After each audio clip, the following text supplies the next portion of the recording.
ಕರ್ನಾಟಕ ರಾಜ್ಯದ ಹವಾಮಾನ ಮುನ್ಸೂಚನೆ. ನಾನು CS ಪಾಟೀಲ್, ವಿಜ್ಞಾನಿ, ಹವಾಮಾನ ಕೇಂದ್ರ, ಬೆಂಗಳೂರು. ನಾನು ಮುಂದಿನ 7 ದಿನಗಳವರೆಗೆ ಕರ್ನಾಟಕ ರಾಜ್ಯದ ಹವಾಮಾನದ ಮುನ್ಸೂಚನೆಯನ್ನು ಸಂಕ್ಷಿಪ್ತವಾಗಿ ವಿವರಿಸುತ್ತೇನೆ ಎಂದು ಉತ್ತರ ಒಳನಾಡು, ದಕ್ಷಿಣ ಒಳನಾಡು ಹಾಗೂ ಕರಾವಳಿ ಜಿಲ್ಲೆಗಳ ಕೆಲವು ಕಡೆ ಮಳೆಯಾಗಿದೆ.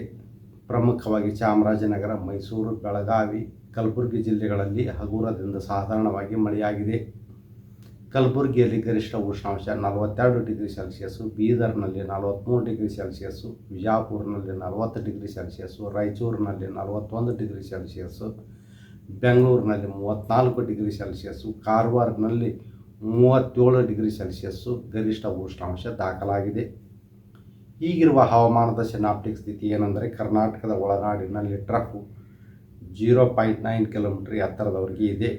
ಇದರ ಪ್ರಭಾವದಿಂದ ಮೇ 3ರಿಂದ ಮೇ 9ರವರೆಗೆ ಕರಾವಳಿ, ಉತ್ತರ ಹಾಗೂ ದಕ್ಷಿಣ ಒಳನಾಡಿನ ಜಿಲ್ಲೆಗಳಲ್ಲಿ ಕೆಲವು ಕಡೆ ಮಾತ್ರ 25%ಕ್ಕಿಂತ ಕಡಿಮೆ ಪ್ರದೇಶದಲ್ಲಿ ಗುಡುಗು ಮಿಂಚು ಸಮೇತವಾಗಿ ಹಗುರದಿಂದ ಸಾಧಾರಣವಾಗಿ ಮಳೆಯಾಗುವ ಹೆಚ್ಚಿನ ಸಾಧ್ಯತೆ ಇದೆ. ಮಳೆಯ ಜೊತೆಗೆ ಬಿರುಗಾಳಿಯ ವೇಗ ಪ್ರತಿ ಗಂಟೆಗೆ 30ರಿಂದ 40 ಕಿಲೋಮೀಟರ್ ಇರುವ ಹೆಚ್ಚಿನ ಸಾಧ್ಯತೆ ಇದೆ. ಬೀದರು, ಕಲಬುರಗಿ, ಯಾದಗಿರಿ, ರಾಯಚೂರು, ವಿಜಾಪುರ, ಬಾಗಲಕೋಟೆ ಹಾಗೂ ಕೊಪ್ಪಳ ಜಿಲ್ಲೆಗಳಲ್ಲಿ ಗರಿಷ್ಠ ಉಷ್ಣಾಂಶ ಸುಮಾರು 40ರಿಂದ 42 ಡಿಗ್ರಿ ಸೆಲ್ಸಿಯಸ್ ಇರುವ ಹೆಚ್ಚಿನ ಸಾಧ್ಯತೆ ಇದೆ. ಬೆಳಗಾವಿ, ಧಾರವಾಡ, ಹಾವೇರಿ ಹಾಗೂ ಗದಗ ಜಿಲ್ಲೆಗಳಲ್ಲಿ ಗರಿಷ್ಠ ಉಷ್ಣಾಂಶ ಸುಮಾರು 36ರಿಂದ 38 ಡಿಗ್ರಿ ಸೆಲ್ಸಿಯಸ್. ಕರಾವಳಿ ಜಿಲ್ಲೆಗಳಲ್ಲಿ ಗರಿಷ್ಠ ಉಷ್ಣಾಂಶ 35ರಿಂದ 37 ಡಿಗ್ರಿ ಸೆಲ್ಸಿಯಸ್ ಇರುವ ಹೆಚ್ಚಿನ ಸಾಧ್ಯತೆ ಇದೆ. ಚಿತ್ರದುರ್ಗ, ದಾವಣಗೆರೆ, ಬಳ್ಳಾರಿ ಹಾಗೂ ವಿಜಯನಗರ ಜಿಲ್ಲೆಗಳಲ್ಲಿ ಗರಿಷ್ಠ ಉಷ್ಣಾಂಶ 38ರಿಂದ 40 ಡಿಗ್ರಿ ಸೆಲ್ಸಿಯಸ್ ಇರುವ ಹೆಚ್ಚಿನ ಸಾಧ್ಯತೆ ಇದೆ.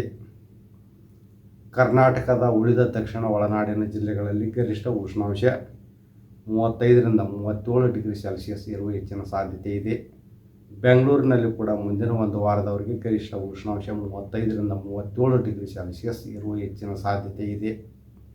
If you like this video, ಬೇಗ ಲೈಕ್ ಮಾಡಿ, ಕಾಮೆಂಟ್ ಮಾಡಿ, ಶೇರ್ ಮಾಡಿ ಹಾಗೂ ಯೋಯೋ ಟಿವಿ ಕನ್ನಡವನ್ನು ಸಬ್ಸ್ಕ್ರೈಬ್ ಮಾಡಿ.